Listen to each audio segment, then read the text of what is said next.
Halo semuanya, pernah nggak sih kita berhenti sejenak dan berpikir, hidup yang kita jalani setiap hari ini, dengan segala suka dukanya, sebenarnya perjalanan untuk apa? Nah, hari ini kita akan coba kupas bareng-bareng gimana setiap langkah kita itu adalah bagian dari sebuah perjalanan besar untuk menemukan makna. Nah, kutipan ini keren banget kan? Langsung to the point. Intinya tuh bukan soal berapa ulang tahun yang kita rayakan, tapi seberapa berarti setiap momen yang kita lewati. Yuk kita bedah gimana caranya mengisi perjalanan ini dengan makna yang benar-benar dalam. Oke, bagian pertama, kita akan memandang hidup ini, ya, sebagai sebuah perjalanan. Perjalanan yang unik untuk setiap orang, penuh dengan tikungan, tanjakan, dan pemandangan indah. Sekarang kita masuk ke ide utamanya nih. Gimana kalau semua yang terjadi di hidup kita, yang baik maupun yang buruk, itu sebetulnya bukan kebetulan? Gimana kalau semua itu adalah ujian yang memang dirancang khusus buat kita bertumbuh? Ayat ini ngasih kita perspektif yang dalam banget.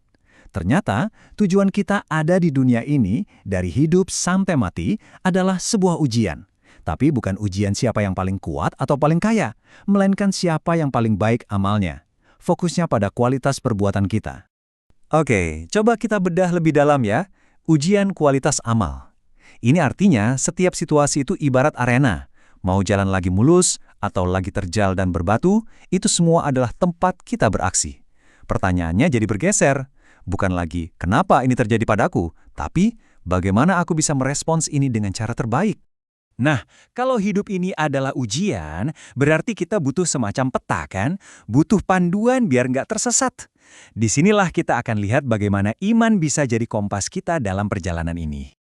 Wah, ini janji yang rasanya adem banget ya.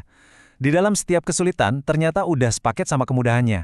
Ini kayak pengingat, jangan pernah putus asa, karena pertolongan itu selalu ada, bahkan mungkin tersembunyi di dalam masalah itu sendiri. Hadis ini benar-benar nunjukin mindset win-win solutionnya orang beriman. Mau dikasih yang enak-enak, dia bersyukur, dapat pahala. Dikasih yang susah-susah, dia bersabar, dapat pahala juga. Nggak ada ruginya. Keren kan? Coba deh lihat perbandingan ini. Simple, tapi dalam banget. Saat kondisi lagi suka, lagi bahagia, senjatanya adalah syukur. Sebaliknya, waktu kondisi lagi duka, lagi sedih, kuncinya adalah sabar. Cuma dua ini, tapi ini adalah formula yang bikin setiap episode hidup kita jadi bernilai. Oke, teori aja nggak cukup kan? Sekarang kita masuk ke bagian yang paling menyentuh. Dari luka menjadi cahaya. Yuk kita lihat gimana semua konsep tadi bekerja di kehidupan nyata, lewat sebuah cerita yang inspiratif. Jadi, ceritanya ada seorang anak yang tumbuh di tengah keterbatasan ekonomi. Dia sering banget merasa kecil, merasa insecure kalau membandingkan dirinya dengan teman-temannya yang kelihatannya punya segalanya. Ini adalah titik awal perjalanannya. Di tengah semua perasaan mindernya itu, ibunya datang dengan nasihat yang, wow, ini jadi turning point. Ibunya bilang, nak, kesulitanmu itu bukan buat bikin kamu jatuh, tapi jadikan itu bahan bakar biar kamu makin kencang larinya mendekat ke Allah. Terus, datanglah momen yang paling bikin jatuh. Dia gagal masuk ke sekolah impiannya. Hancur banget pasti rasanya. Tapi, alih-alih menyalahkan keadaan, apa yang dia lakukan? Dia menangis, menumpahkan semuanya dalam doa yang tulus. Disinilah kesabaran itu benar-benar diuji. Dan kita lompat beberapa tahun ke depan. Anak yang dulu sering merasa kecil itu bertransformasi. Dia menjadi seorang guru yang sangat dicintai murid-muridnya. Kenapa? Karena dia ngerti banget rasanya berjuang. Dia punya empati yang lahir dari pengalamannya sendiri. Dan ini refleksi dia yang paling kuat.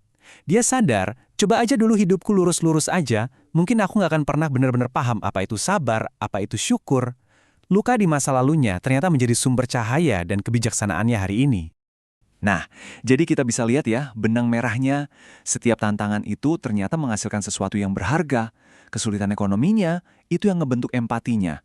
Kegagalannya, itu yang menempa ketangguhannya. Dan air matanya, itu ibarat pupuk yang menyuburkan jiwanya jadi lebih dewasa. Oke, kita sampai di bagian akhir, makna di ujung jalan. Setelah semua proses tadi, jadi apa sebenarnya tujuan akhir dari perjalanan ini?